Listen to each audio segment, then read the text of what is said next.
Welcome back to another episode of the Resellers Mindset Podcast. My name is Mike, also known as the Used Book Guy on YouTube, along with my friend and fellow full-time reseller, Johnny B. We help people start and grow their reselling businesses from the ground up. We also have a weekly Zoom call and private Discord for all YouTube members. Head on over to youtube.com/usedbookguy to join the channel and gain access to the full-length podcast, Zoom call, and private Discord today. Let's get into this week's episode. What is up, everybody? Welcome back to another episode of Resellers Mindset Podcast. Mike next to Johnny. Johnny, are resellers all talk? You're just going to take us away on this. All of them? No, not all of them. Okay, give me a vast percentage. majority of them, I would say yes. Like what? Like I would say it's different for me, right? But I mean, you're kind of in the spotlight now. A lot of people reach out to you and say, hey, I want to do this, I want to do that. I think if I had to pin a percentage on resellers that are all talk and people that actually take action, this might sound crazy. Maybe your number is not as ridiculous as mine, but I'm thinking it's 90% of people are all talk in the reselling space. That would have been the bottom of my range. I would have said 90 to 95%, honestly. Because I'm in a multitude of groups and I see the people taking action and I see other people listening to action and doing nothing. And then I got to count for, okay, at least these jokers are in a group, so they took some initiative. But based off that and what I see and hear, and you're more in the Instagram, YouTuber spotlight, so it's probably even worse in your view of the playing field than mine. But at least in the groups, I could say a lot of them don't take action or listen to action but do nothing. It's easy. It's because it's easier, Johnny, right? Like think about it. It's not like, we have our weekly calls in the YouTube membership, and it's not like we all get together every week, like in person. We're just sitting here. So I can tell Johnny, hey, I'm going to go do this. I'm going to go do that. Like, but Johnny never knows if I actually go do it. And it's easy to like create these huge dreams in reselling and just like, I'm going to do everything under the sun. But in reality, like nothing. And you're right, because it's social media. You want to seem, I still think reselling's become more of like a cool club than it is an actual people that want to build actual businesses. I think it's more like, oh, I'm a reseller. Yeah, cool. Like, come do our secret resell and handshake, and we go back and we make $0. I think that's the trend that it's kind of has been for the past probably 2 or 3 years. It's reselling's more of like a trend than it is like people treating it as a business. So of course you're always going to have people just dreaming things up, and it's good to dream and resell, and it's good to have these lofty goals. But I'll tell you right now, I didn't get to where I'm at by just saying I'm going to go, I'm going to go do things and then not do them, or like I mean, you were talking about it before the call. You have all these obligations that pop up. Like you're committed to these things as a business, as a reselling business, you're committed. But to somebody else that maybe gets that same phone call in the morning that, hey, I need you to come take care of this, they would be like, well, nah, sorry, can't do it. Yeah, and I'm going to take it back to even a more fundamental level outside of reselling. People don't like to appear lesser than they are. So they embellish and outright lie about their status in life. And again, that goes beyond reselling. That's just a general population of people don't like looking lesser than. Because it's kind of like going to, I guess, a high school reunion. What have you been up to the last 10 years? Well, I'm a doctor. And I teach how to be a doctor at doctor school. What have you been doing? I'm a janitor. No, I run the custodian establishment across the state of Mississippi. That sounds better, right? So outright lie outside of custodianship, but it's like that in reselling. People don't like to appear lesser than. I'm almost the complete opposite of that, because it's the main feedback I get from people that like, oh pay their $2.99, right? They risk their $3 on me, and they're like, hey, like you seem like you're a really down to earth, straight shooter person. So like almost the opposite of what you just said has gotten us in this podcast to the point where we're at today, because I accept the fact. I say it all the time. There's plenty of people in the group that do a whole lot more business than me, Yes. and I'm a-okay with it. I'm happy for other people to win.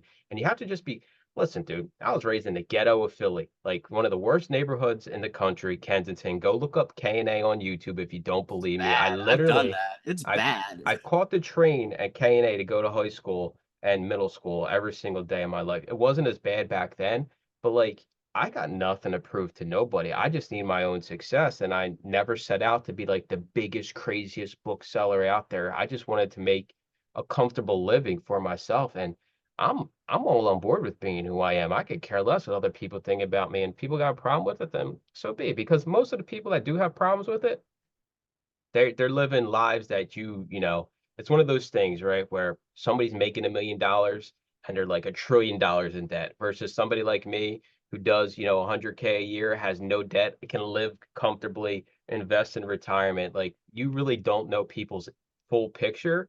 But on the internet, dude, we can be anybody. Like I can be Michael Myers standing behind me at the hedge if I wanted for Halloween, right? Oh, there he is. It's Yeah. crazy to me how easy we can spin things up and create almost personas Yeah. that like aren't true, right? It's not like I don't know. It's nuts. And for me, I would respect you more. Like, hey, I'm only making 30 grand in sales. Um, but at least you're honest. It's not like you're saying I'm making $300,000 in sales or going with just your sales number. I'm clearing $30,000.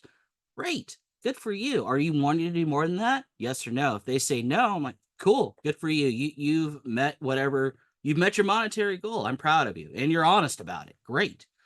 Versus the person who, I don't know, embellishes better, trying to be better than they are, or that fear of judgment from me or anybody else listening.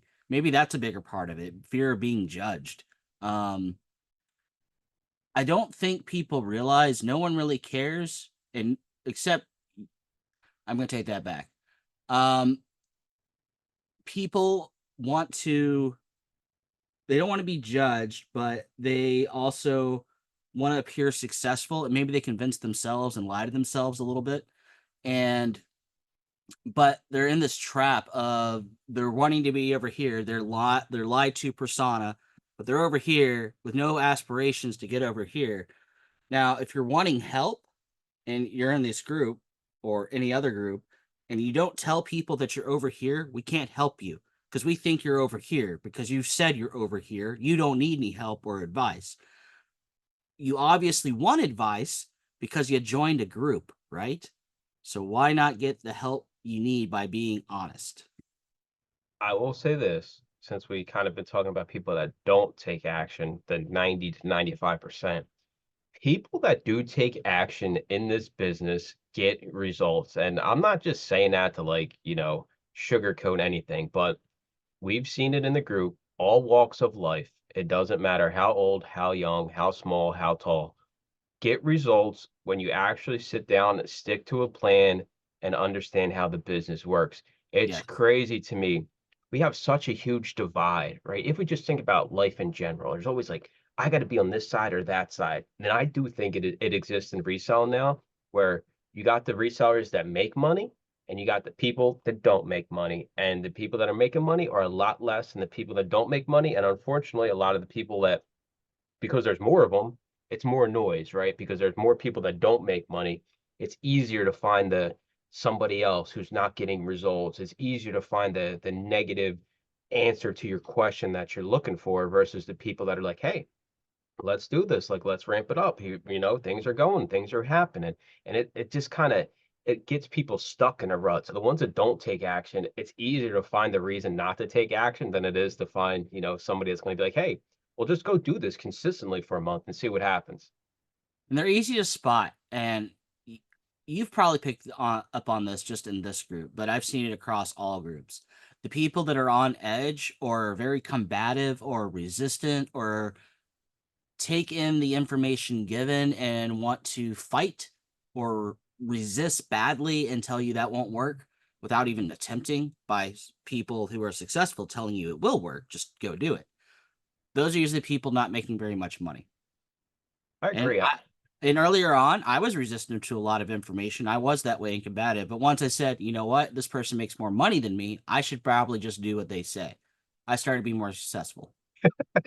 I think you hit it on the blueprint is there, right? Whether it's selling media on Amazon, I truly believe that if you wanted to start selling media today, you can make $1,000 at least a month within 6 months. And that's just following the steps that we have kind of established. And I think it exists on eBay as well when it Mhm. comes to how tech approaches eBay, tech and sports. For those who don't know who he is, we had him on a podcast. Some people kind of get rubbed the wrong way by him because you need to take action if you want to kind of get results. And that's what his big thing is. You actually got to put in the work. You got to understand how things work. The blueprint is there for everybody to be successful. It's not just because a platform doesn't like you. It's not because they flipped the switch off or this or that. If you're consistent within anything you do over time, you're going to get results. I hate to break it to you. If you don't want to get results, then don't do it consistently. Look at the podcast. When we first started this, we had 0 viewers, 0 listeners. And now, sure, we're not the biggest podcast in the world, but we've grown, a huge percentage here over the past over 100 weeks we've been doing this. And it's just because every week we show up, Johnny. Wow, what a miracle. We could talk about nothing. We could talk about rainbows and butterflies, but if we did it every That'd single be week, cool. Yeah. dude, every single week we'd have rainbow and butterfly people in the chat watching, listening to the podcast because you're consistent with something. I like butterflies. Anyway, um, where was it going? You distracted me with your rainbows and butterflies in the sky. I can go twice as high. I hope we don't get copyright infringement. But anyway, That'll be next week's call. Rainbows and butterflies we should in get LeVar Burton to reselling. come on. How cool would that be? I'm just It's saying, LeVar, we'll have you on. I promise. You'll never watch this, but we'll have you on. so like now that you're more of a prominent figure, you exist in these groups where people can reach out to you. I Yeah, don't need like direct examples, but I mean, I guess I'll go first. Some examples like I run into where somebody will say, "Hey, Mike, I want to hit XYZ targets. I want to make, usually it's a monetary figure, right? Because sure. reselling's all about money. People, I want to make $1,000. I want to make $2,000. And I can lay out a blueprint of, okay, well, you got to send X amount of units every single week and every category you sell in. Um, do you get frustrated when you give people advice and then you A, never hear from them again, or B, you see them like chatting in the genuine, like, so they direct message you, right? And I'm like, yo, Johnny, I want to make $1,000 this month.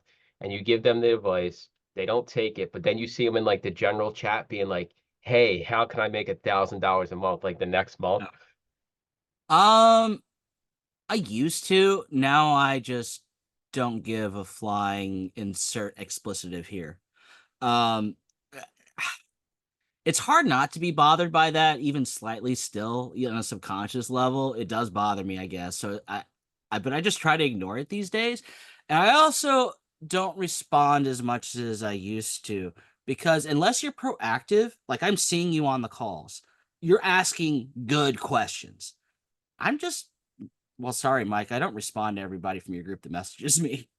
I just don't because I know it'll waste my time. They aren't going to take my advice. Now, if they change their tune, I have seen a couple, very rare, but it does happen. I've seen people take a 360 and change the way they do things, and they're willing. Like I was resistant, I said, and then I like, okay, no more resisting. When I see that, that's when I'll start corresponding with them and like, look, this question you asked me 6 months ago, here's how to do it. Blah blah blah blah. Here's the outline. Just go do that. And usually at that point, yeah, they'll go do that point. They'll be a little bit more successful than where they were. Um, it's hard when you're in a group. Everybody wants to help each other, but not everybody wants to listen, and everybody wants to give their 2 cents. And some people's 2 cents I don't necessarily agree with, and I'll even say that. But I'm a little bit more curt than most people. Like, I don't agree with what you just said. And if it works for you, great. And everybody's free to run their business how they see fit. Yep. Um, It's tough, man, because I agree, and it's a little bit. I have to respond, right? Like you don't have to respond. I'm not paying Johnny to respond to your messages. Never would I. There's no monetary value I could even pay him for him to make him respond to all the messages. So for me, I kind of approach it the same way as in I respond to everything. Johnny doesn't because he's not obligated to. He's not the used book guy on YouTube, right? Um, but after I see somebody that just keeps beating their head against the wall, after I've given them one, two, I mean, I've had the same conversation with people 4, 5, 6 times. I've become more apparent of just being like, well, there ain't no saving them. And I guess, my saving grace is I have Deb who sits behind me and listens to all these podcasts and all these one-on-ones and sees a lot of the things I do. So she'll be like, there ain't no point in wasting your time or your energy. And I'm like, you're right. I started to sell on Amazon because I didn't want to deal with crazy customers all day long. And, it takes a lot out of me to try to develop a business plan for everybody. It's possible, but it's a waste of time because not everybody's going to listen or take the advice I give. I could give Johnny a business plan. He'd probably laugh in my face. I'd probably make him go to a thrift store. I don't anything outside, anything outdoors. It'd just be what am I going to do this month? Be outside. That's all it would be. You could just wander wherever you wanted, but you don't got to take my advice. But if you ask for it, and I have a proven track record, like I put my numbers out there every single month. Everybody in the group knows how much I'm making. Like it's not hidden anywhere, right? And you want to see results like that? I got it for you, dude. Just, you got to do it. Here's a fun thing. Everybody, yourself included, myself included, speaks from what's worked for us.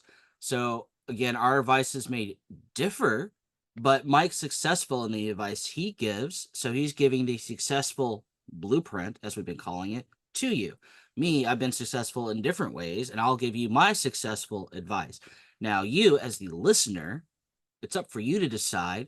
And again, I'm not being silly this time, and this isn't meant as a put the screws to you. You're free to run your business how you see fit. Legitimately. Choose. If you don't like one path, well, I got this piece of information. Let me try this other path. They're both work. And so that's the other thing. If you have two good pieces of advice, you don't like one, switch to the other one. Or if you're able somehow, some way to do both, great, because you're going to be successful down both paths if you're willing to walk down both paths. That's going to be a lot of work on your end. But take all the information in, try what sounds the most appealing to you first, because what sounds most appealing generally is. You got to trust your own personal instinct and or gut. If you don't like it, switch it up. And if the thing that you don't like the most makes you the most money, well, it's one of those. Either suck it up, buttercup, or choose the other path that makes you less money. You know what? I know this grinds some people's gears and I don't even care, right? The people that love books and they decide they want to start a book selling business and they find the used book guy and look, he's making money selling books. Like I'm ready to go. And then they keep hearing the used book guy say he doesn't care about books. And I know inside it like hurts their heart. Like, oh, please, if we could only make Mike learn a little bit about books, learn how to pronunciate a few big words. And they're like, but damn, he's actually making the money and getting the results. So like it kind of twists them both ways because they're like, this guy, he doesn't even care about books. He don't know who wrote, Alice in Wonderland, Wizard of Oz, but he's making damn money. He's making over 6 figures a year. So like they're like, well, he's got the business plan, but he doesn't really care about the stuff that he sells. But in our category, there's so many people that are like passionate book people, right? Like most people that sell books enjoy reading books. They enjoy collecting books. They have favorite authors. They have favorite series. Not this guy. And I know it just kind of digs deep in a few people in the group that are like, man, Mike, I wish you would just care about the books. And I'm like, it's never going to happen. I care about the money. Okay. I've seen this before, and very rarely have I seen what I'm going to call collector be successful. The person who loves and adores books and actually has a personal book collection of their own. Like they cherry pick stuff for their own collection and they sell the rest. I've seen very few. I don't care if you're a bookseller, a CD seller, a DVD seller, a clothing seller, or whatever seller, be successful because they're too busy trying to have the collector's mindset and that takes up their majority of their mental real estate, and they have very little left over for their business real estate mindset. I do have a gentleman I hope to bring on the podcast who's both, and he's successful. Um, and they're very few and far between. The collector has a squirrel mindset, and everybody's out for themselves, sure, but you need to be out for yourselves with a monetary goal in mind. Their mindset is generally just about accumulating things that they personally want.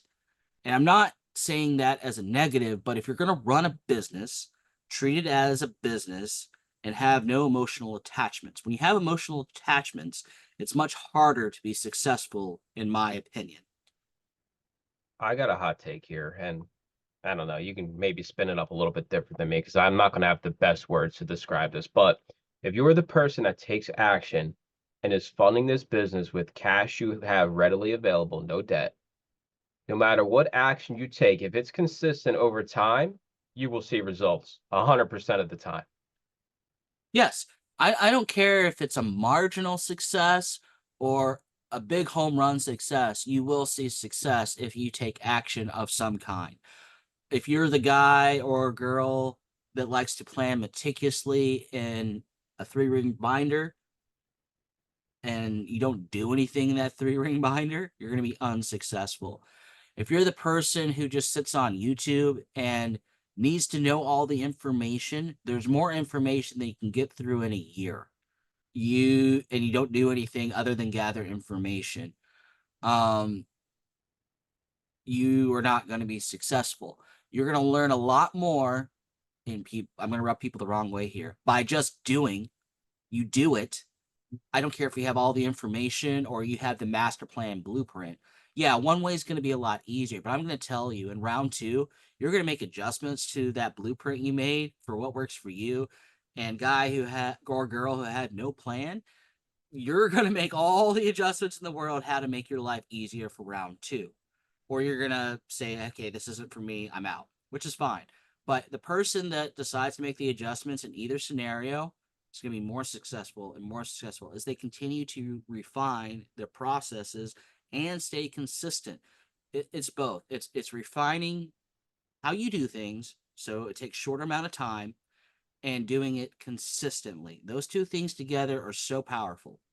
Yeah, you got to be not only take action, you got to be intentional with what you're doing. I'm not just saying take action as like, oh, well, I'm going to thrift 3 days this week. Well, where are you going? Have you been there lately? How are those sources, right? That's action. That's not, productive action. Anybody can just be like, I'm going to go do this. And then you have no idea what the outcome is. I'm so glad you brought that up. And I'm sorry to cut you off here. So if you go to only I don't know, your 3 thrift stores around your area, I didn't find anything. Well, you were just there yesterday. No wonder you didn't find anything. How about you go 45 minutes and hit everything there? How about you go 50 minutes, 2 hours, 3 across the state lines? The people who just try the same things over and over again, well, that's just called insanity, and it doesn't work. That's just called insanity, essentially. And you're running an insane kind of business, and you will go nowhere. I'm glad we kind of over the past year, we've kind of phased out the idea that people can't find profitable media to sell. So like nobody ever brings it up anymore. Like nobody is ever on the calls or like in the group, like I can't find stuff because everybody every day is posting a pickup they did or they're posting a backroom connection they have. Like it's all out there for that. So I'm glad at least in our group, I know it That still was exists. hard for us to do, wasn't it? Took years. I know, it blew my mind.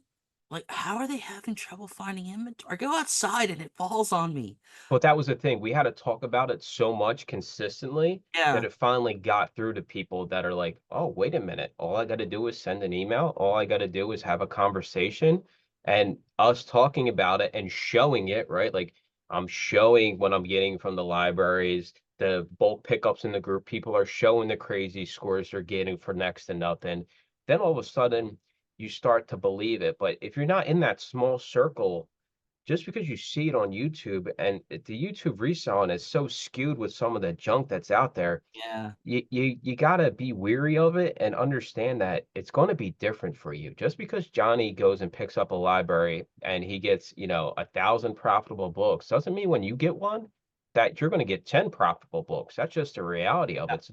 It's good to take the action, but understand when you're starting something new, when you're taking action upon it, it's gonna be a learning process, and we can't be afraid to learn on our own because when I started, it was the biggest blessing I had. There was no used book guy on YouTube. I knew nothing about Amazon. I just know you put it in a box, send it off, money magically flies back every day. A little $5 bills sitting outside the window that I grab. And I knew nothing. And sure, there were some content creators back then, but it wasn't like super in-depth stuff. Right now, especially in the Amazon space, there's so many different damn softwares. People are trying softwares every single week. And I'm just like, I have been using the same softwares since I started over 5 years ago. And people are like, "Well, what do you think about this?" I'm like, "Don't know, don't care. This works. This has been consistent within my business. I'm not gonna change it." That's the funny thing. Whenever I change something, I tend to make less money for that change when it comes to software, at least.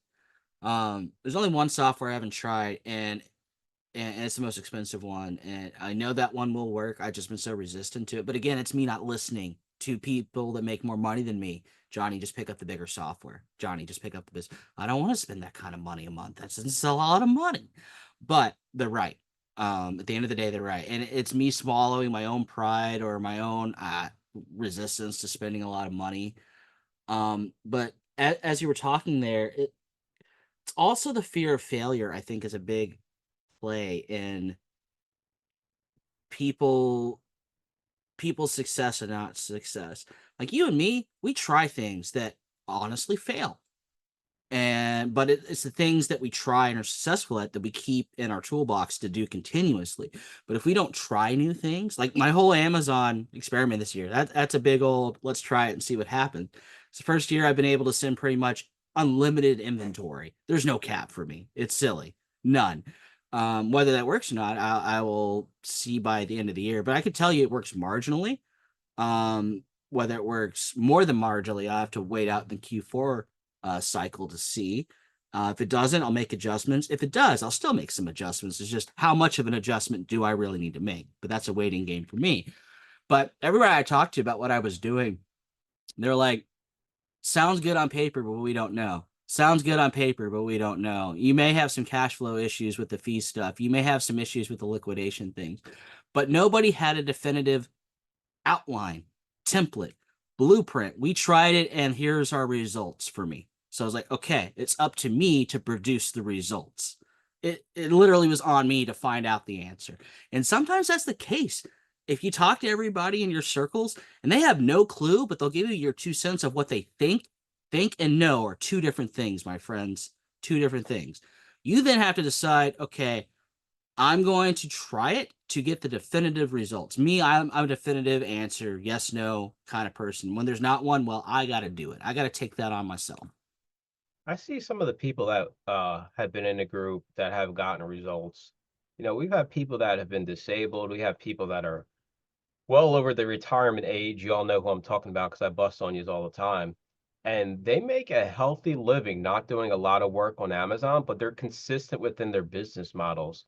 And it's crazy to me that, uh, I don't know what it is. Maybe it's just a work ethic of, a lot of these people that are retired.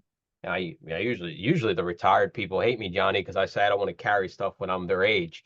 But I'm here to shout them out because a lot of them get results because they were almost raised in a different lifetime where you had to work for everything. You had to work for every Yeah. single thing you ever got in life. And even though they are retired, they still want to do something and stay active. And they actually are crushing the Amazon game behind the scenes. And none of them will ever put their numbers out there because, yet again, they were raised differently. They don't want to, kind of put somebody else down by what they're doing. But I'm here to tell you, they are out here absolutely crushing it. And I'm like, you guys, you got to figure it out, but you're putting in the work. Right. I mean, usually the quiet ones, they make the most money, usually. Not 100%. I'm just saying on a usual basis. Because you know what? they're listening, they're executing the information giving to them, and they're working really hard. That's the secret sauce right there. Listen, execute, and work really, really hard. That's all this is, no matter how you slice it. But that goes into, again, refining, consistency, being willing to do what most will not. That's the kind of person you need to be, being willing to do what most people will not do or unwilling to do. If you're that person that's willing to, you're going to be very successful. It's crazy because I have a lot of like one-on-one students behind the scenes, and I always can relate back to like the early conversations we had with some of these people, and I'm like, you know, they're where they're at today, they're making, 15x what their initial goal was, because everybody starts out they want to make $1,000 a month. Yeah. And all of a sudden they're doing $20,000 a month, and they're always looking to keep growing. And I always relate them back to like where they started. Like, remember when we first sat down and you were like, I just want to make an extra $1,000 a month. Look at how far you've come. All you have to do is keep compounding the things that have gotten you this far to continue to grow. That's all there is to it. You figured it out. And what's funny is, yes, once you've been successful and or you plateau in your area, people tend to want to go higher than their initial goal. They just Oh want to yeah. keep going. I'm sure there are some people that have dialed back their scale because they're like, well, I don't really need this much money and I'm good. Or I kind of like the plateau playing field. I know Hunley and Sam, they did a podcast with some mountain analogy. It was a good one. Of you got to decide what kind of mountain or what kind of path on the mountain where you want to end up at. But I think for some people, it just never ends. They keep on going. When there's no more, when they reach the top of the mountain, well, let's go find a higher mountain to climb, or let's add some rocks to make our mountain higher. I mean, different strokes for different folks, I think. So me and you are living examples of this. Yeah. You want a warehouse, you want a manager, you kind of want to step back and have a crazy big operation. And I am like, I want nobody. Johnny's like, when you want to hire somebody, I'm like, I just called, they didn't pick up. Sorry, Johnny, maybe next year, right? It's you don't have to, run somebody else's race, I guess. You don't have to climb somebody else's mountain just because they want to be the biggest seller, good for them. That doesn't mean you got to try to, stay next to them or like, I don't, it's comparisons, man, and that's the reselling Yeah. space. It's so toxic when you're always comparing yourself. But honestly, if you want to be the biggest one, if you're willing to take the action and stop yapping about how you're going to make $3 trillion maybe next year, then you can be whatever you want in this. But that's the crazy thing about reselling. You can be as big as you want, right? You can be the biggest reseller if you're willing to put in the time, take the action, and know it's going to take time to get there. Right. And we'll go back to Tech real quick. His goal was to be number one. And he didn't know if he was number one, so he just kept on going. And I think that was an edge up for him until eBay Land decided to release these reports, right? And then he knew it was definitive because he always thought there was somebody bigger and larger than him out there. And who knows how many years there absolutely was not. But he treated the business like that until he had a definitive answer. And he has all these other businesses, whatever. I won't go into that. If you want to go into that, he has his own channel. Go watch that. And then there's people who I think you're right. They compare themselves to other people that they see that they can talk to, like on these calls. Like, I want to be them or better than them, and that drives them. That's a driving force. And if you embrace that driving force, cool. If you decide I don't want to be like Johnny, I don't want to be like Mike, okay, fine. I don't care if you don't want to be like me. And Mike, I don't think if you care if people want to be like you. Not really. Yeah. Go work. Don't be a lazy bum like me. And I don't think less of you if you don't want my lifestyle. And Mike probably doesn't think less of you if you don't want his lifestyle and the working lifestyle is what I'm referring to. It's okay. You don't have to climb our mountain or try to chase it up the mountain kind of deal. You don't have to do that. The only thing I compare myself to is my bank account. I honestly, I'll be the first one to admit when I first started reselling YouTube, I was the comparison guy. I wanted to have X amount of, I want to have more subscribers than this person and that person. Them days are long gone. My goal is retirement, house buying, bank account. That's the only three things that matter to me. I have no comparisons in this business right now. Sure, me and Johnny bullshit our numbers before these calls just to see where we're at.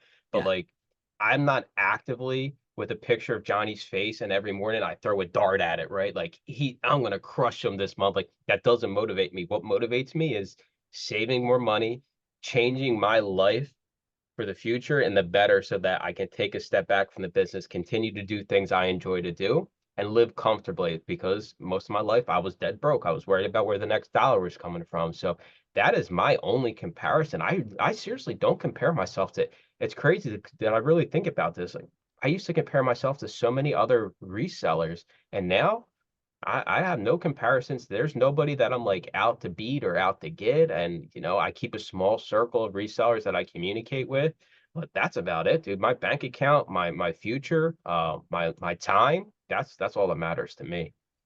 Absolutely. Um,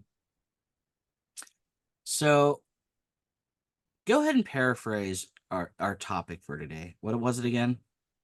Our resellers, all talk and no action. And we always said 95% of them are all talk, because it's an internet-based community, right? Like anybody can Yeah. be anybody on the internet, and it's cool to say that, you're going to make, or you made 100K this month, when in actuality there's no verification to this. It even exists on a lot of YouTube channels. And you hit on a little bit where the reselling world talks in sales don't mean nothing. You can have $1 billion in sales and your bank account could be going into the negative every single day. So like it's tough to weed your way through it and kind of be the person that takes the action. But Johnny's right. How many people aren't on YouTube? How many people Yeah. aren't commenting, that are absolutely out there just destroying the They're game? sponges. They just take it all in and then they go do it. The smart ones, dude. The Yeah. ones that don't decide to have podcasts every single week and calls and post videos and answer questions because they have all that time to put into their business. Right. Like, here's an example. Tom, we've had on the podcast. He's got some huge humanitarian aspirations. I have none of that. However, the what I do have is genuinely do like helping people that do like it. That's why I do these podcasts. That's why I'm in most of these groups. Even though, as far as the book information, there's very little that's new to me. Right? Oh, I didn't know that. Or this is how you should do business. There's very little. There's very little of that that's new to me. But the reason I'm still in all these groups is I like helping people, at least the ones that deserve it. I don't like helping people that don't deserve it. They can go unsubscribed. Um anyway, everybody has different chords they like to play. The pure business owners, those sponge guys who take it all in and just absorb it and go just run their business to the moon, right? I'm impressed by those people because that they have a singular focus. Me, I'm a little squirrel, as I like to help people and run business. So, but if I was just that one other person, I wouldn't be on any calls. I'd be a background character, camera off, never interact. But I'd be there listening and taking notes. Um, if I'm talking to you right now and you're listening to this, good for you and good on you. But going back to the talk and no action, the what I see a lot is in January of every year, there's a new batch, at least in Oh Texas. God, it's coming, man. It's The almost here in newbie, 3 months. right? I'm gonna do this. I'm gonna do that. I'm gonna be the biggest reseller. This, that, and the other. 6 months roll by. Half of them are gone. The end of the year rolls out. There's like 10% of them left because everybody likes believing in that dream, right? They like seeing the end in their minds. They're at the end result already. They're all jolly and happy and cheery. We're gonna go do reselling. Yeah, I'm gonna be just like these people I've seen on YouTube. I'm gonna be just like Mike. Oh man. And then yeah, it's like college, right? If those that went to college probably know what I'm talking about. You start with a large class, and then the time year 4 rolls around, how many of those people are left? Not me. I'm gone, dude. I didn't make it. Oh man. It's it's tough because I think about taking action, and I think a lot of resellers think when we say take action, it's just about getting out there and sourcing items, and that could be the furthest from the truth. Whether you have an eBay or Amazon business, uh, topic I had two topics in mind. The almost topic was we got to do a full episode on this, but you don't get paid until an item sells. I don't care what you're talking about or what you went and got that's worth X amount of dollars of Yeah. imaginary money. because until the money is in the bank account, it's worth nothing. It's literally costing you money until it sells and you get paid for the item. So my big thing at Amazon is taking action. What I always tell everybody is send in your first box. Send in one box every 2 weeks. It's not that hard. We're talking 30 to 50 books if you're doing only books. If you're mixing in CDs, DVDs, maybe you got a box of like 60 DVDs, CDs you're going to send in. That is the action I expect from a brand new Amazon seller, or whether you're doing this season and you're not getting results.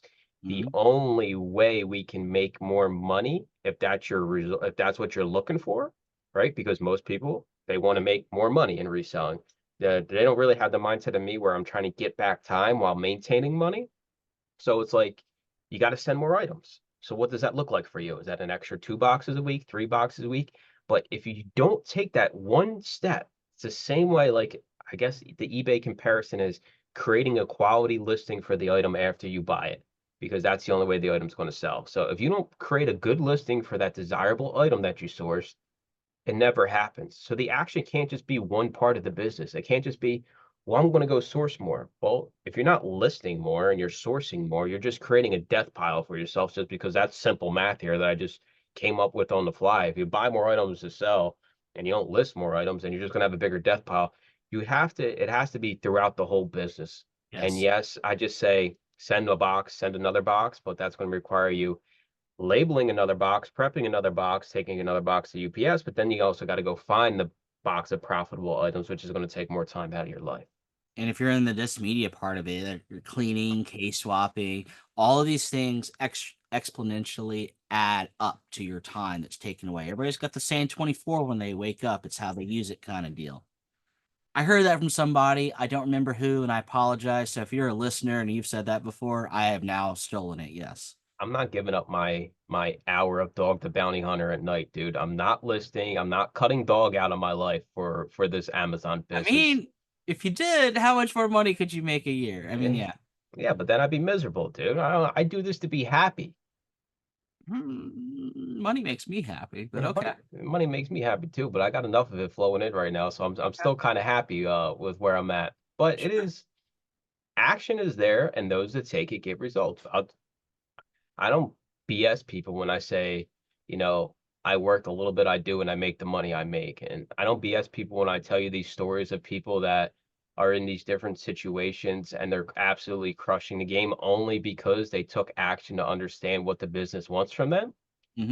Maybe that's the overall action you have to take, is understanding what the business and platform wants from you. And you cannot be the person that is doing Amazon, doing eBay, doing whatnot, doing Bonanza, doing flea markets, doing garage sales. You have to focus. Your number one action should be find out who you are today as a business and 10x it.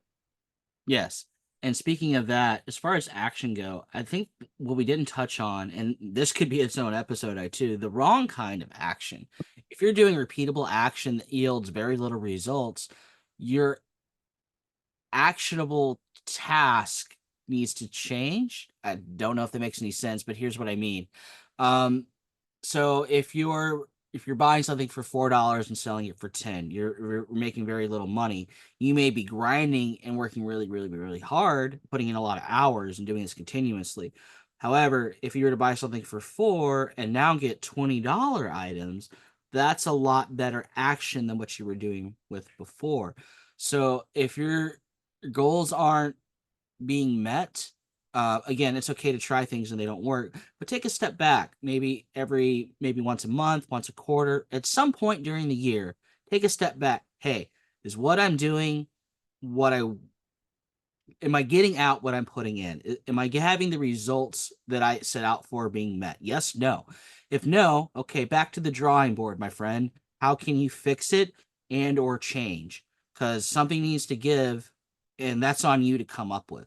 Or go to a group, ask them for their advice.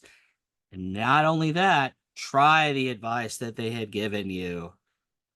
I got a new action we all should try as resellers starting in October. Well, when you guys are listening to this, it'll already be October. Um, when we go into thrift stores, we bring a little boom box that can play CDs. And before we start sourcing, we play the Cotton Eye Joe, and we do the Cotton Eye Joe before we source for good luck.